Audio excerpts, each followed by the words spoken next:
Hi, Rock and Roll Daycare. It's Barbara. It's Tuesday, which means it's our Tuesday training tools. Yay, so exciting. So this month we are focusing on the development of the child. So I hope that this is helping to engage your observation skills in a different way than it has previously, and giving you some more information about the children in your classroom and how you can properly support them. They're all, all these sections that we study are important, but certainly the one where we're looking at the child kind of just gives us a lot of reason as to what we do and why we do. So this week, our weekly focus is going to be executive functioning skills and kind of talking, what are they? Why are they important? So I'm going to go ahead and share my PowerPoint here. All right, let's see, it's hiding.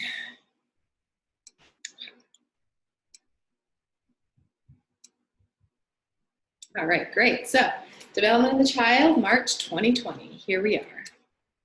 And our weekly focus, executive functioning skills. What are they and why are they important? So let's just review a couple brain facts, because the brain is just so interesting. I could, do a whole month just about brain and brain development, and maybe we will. But for now, let's just kind of summarize some of the things that we talked about the last couple of weeks. Understanding how the brain works helps us to understand the rest of the young child's development. And through our observations, we are able to recognize how neurological pathways are being formed. This is through a child's interests and how they're reacting to the environment and the materials. So everything you're observing is giving you information about that child, and what they're doing with their environment and the materials, and helping you to make some informed decisions of how you should be helping to support them in your learning environment. So executive function. This is the part of the brain that is the manager. It makes it possible for you to manage different things when you're learning something new. It's located in the front part of the brain, and that's called the prefrontal cortex. And this is the last part of the brain to develop. And that's really important to remember, okay? So the prefrontal cortex allows us to plan, imagine, organize, create self-awareness, self-correct, and make critical judgments. We use these skills to manage our attention, our emotions, our intellect, and our behaviors to reach our goals. So again, we use these skills to manage our attention, our emotions, our intellect, and our behavior to reach our goals. So if you're thinking about the young learners in your classroom and their prefrontal cortex is not yet developed, that is why they struggle so much, with their emotions, or with their impulse controls, and with their attention sometimes, because that part of the brain is still developing. So we have to be aware of that, because we have to be able to help them and scaffold, their learning in a way that's very supportive. So yeah, just keep that in mind. Let's go on to the next one. So these are the different parts of executive functioning. We have focus, working memory, cognitive flexibility, and inhibitory control. So focus is being able to pay attention. Working memory is being able to keep information in our mind in order to use it. Cognitive flexibility is being able to adjust to shifting needs and demands. And inhibitory control is being able to resist the temptation to go on automatic and do what we need to do to achieve our goals. As children grow older, these skills include reflecting, analyzing, planning, and evaluating. Okay, so when you think of these 4 parts of executive functioning and think of your young children and how they're still developing, you can see that a lot of them still need a lot of assistance in terms of being successful in these areas. So how do we support the development of executive functionings in our learning environment? That's kind of the biggest thing. It's really nice to know all this brain development stuff, but what does it mean, and how is it meaningful to us in our environment? Well, let's think about focus. If we kind of rewind and think about the different trainings that we had the last couple of months, you would remember that one of our themes is that we want to have a calm and peaceful classroom. And again, this is not because we want to look nice when tours walk by, or this is what someone said we had to do. It's because we want to have an environment that allows a child to focus and gives that opportunity. We're all going to have our days where the classroom is a little louder, or the children just aren't settling. But if it's always like that, then child's never going to have that opportunity to focus in on their work and have it be meaningful. And this is why, again, if you rewind and we talked about the work mats or the work rugs as an option to use in your classroom, we said that those work rugs serve as a physical boundary for children to see. Okay, I see my friend Teddy is working on his work rug. He has all his Legos on that work rug, so that means that's his work, and I'm gonna step away. And because there's that universal rule that the children learn in your classrooms, that child who's working with the Legos and on that work rug is able to focus a little more because he doesn't have that threat of, oh no, someone's gonna come and take my Legos. They're on my work rug, and that tells them that this is my work. So we kind of put these supports in and throughout our classroom to help with to build this focus, to help build this executive functioning skill.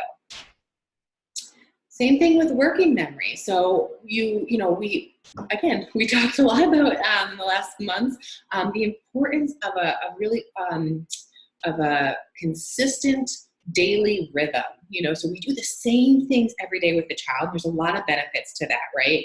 It gives the child security. They know what's coming next. It helps them, with their order and all that. But within our day, we want to be doing things in the same manner too, to help build this working memory.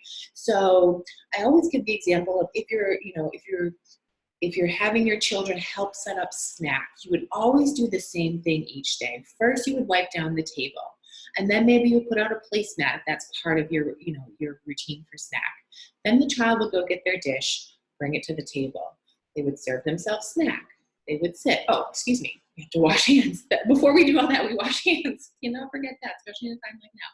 But in terms of just thinking about the actual setup of snack, that repetition of doing those steps in the same order helps build that working memory, because each time they're doing it, they're remembering it. So always kind of bringing that consistency into the classroom is going to help build this executive functioning skill.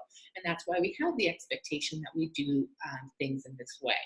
Again, it's not because, of course, having them help set up snack does build independence, but there's so many other skills that go into it, and I'm not sure everyone really realizes that's why we do these food. This is why we approach food and food prep in the way that we do in our classrooms. So the next time you're setting up snack or lunch with your children and you're going through those same steps where they either have to sit and wait and then they come and scoop up their food, remember, you are helping with their brain development.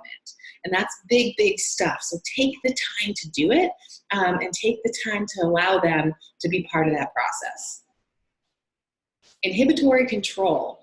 So if we think of especially, our toddler age, maybe some of our younger preschoolers, depending on what the child's developing, they don't always have the best inhibitory control because they're still developing. Remember, it's still in this prefrontal cortex. It's the last part of the brain to develop. So there are a lot of ways that we want to be helping to support this in the classroom. One of them is that, we only have one work available of each work. So let's say Play-Doh, for example. You put out that Play-Doh work, it's only going to be one tray of Play-Doh. You're not going to have 16 trays of Play-Doh. And that is because, little Timmy goes over, he picks Play-Doh, brings it to the table, he's working it. But Susie comes over and Susie wants Play-Doh too. Uh-oh, sorry, Susie, you have to wait because, Timmy has the Play-Doh.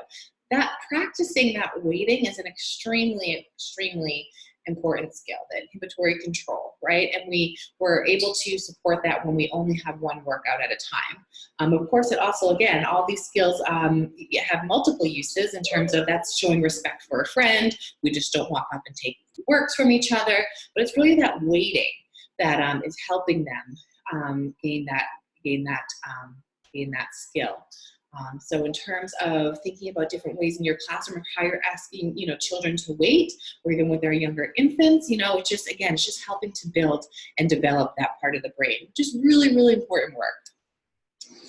So helping to develop executive functioning skills. Just remember, children are not born with these skills. They develop as a child grows. That's why it's so important. Our interactions and the environments that we set up are, really meet the needs of these executive functioning skills, and that's why it's so important that we are aware of what they are and what they're doing to the brain. So we need to, know the developmental needs of the child. And again, how we're preparing the environment. And what I love about this, the more we know about the brain, the more that we can look at the child as a whole. Because I think sometimes we can look at a child based on their behavior and how they're reacting. And we have to remember, that it's because, the part of their brain that controls that emotion or that control is not yet developed. So therefore, we have to help them get there. And we can't be just looking at their behavior as something negative and something that they're meaning to do, because they're not. Now that you know how, you know, a little bit about brain development and these executive functioning skills, you can understand that, oh, okay, this part is still in the works, and I have to help them and scaffold this in a way that will make them really, you know, successful in their classroom and with all their learning. Really, really important. So summary, being aware of executive functioning skills helps us support the development of the child. It brings purpose to how we do things in our learning environments. As you know, and I'll say maybe every single training, we don't do things just to do things. Everything that we put in these trainings has a reason and has a rationale, and that is to help the child develop. Okay, so this is not anything that is part of your trainings to be a teacher. It has a rationale and a reason.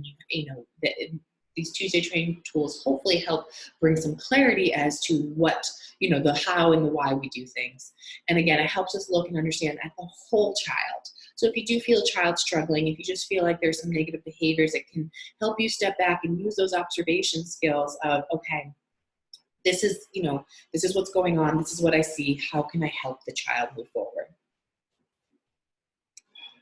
So that's all I have for executive functioning skills. Again, really important stuff. The brain is so interesting. I'm going to attach some articles that you can do some more reading about them, and we'll go into a little more depth about executive functioning skills and what it looks like, and give it a couple more examples. So I hope you watch it, and there'll be another video that will be attached that will go over some of this information as well, but again, go into a little more depth. So just a little intro, which I hope you all enjoyed, and I hope you can bring back to your classrooms. Talk about it with your teachers. Think about it when you're observing your children and when you're preparing your environments and getting your lessons ready, and I think it's really going to help guide you, you know, bring some really great purposeful works into your environment. So thanks for listening. Happy learning, and I'll be seeing you. Bye-bye.